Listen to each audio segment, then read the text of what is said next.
ये लप्पू आदमी अपनी जिंदगी से परेशान होकर एक इमारत से कूदने जा रहा था कि तभी उसे आसमान में एक टूटता तारा दिखा।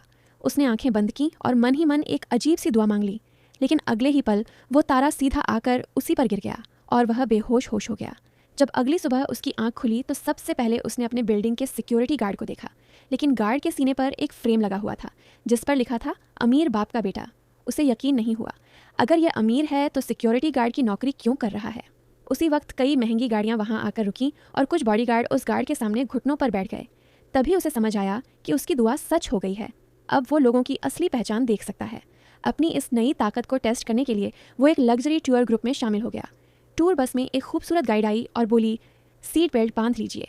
लेकिन जैसे ही उसने उस गाइड की तरफ देखा तो उसके सीने पर लिखा था पैसों के लिए घूमने वाली लड़की। यह सुनकर उसके मुंह से सच निकल गया। गाइड डर गई और इधर उधर देखने लगी। तब आदमी को एहसास हुआ कि उसकी यह पावर किसी दिन उसे मुश्किल में डाल सकती है। लेकिन तभी ड्राइवर ने मजाक में उससे पूछा, तो बताओ मैं कौन हूँ। आदमी ने जैसे ही देखा ड्राइवर के सीने पर लिखा था सीरियल किलर। यह देखकर आदमी की फट गया और दरवाजे की तरफ भागा और चिल्लाने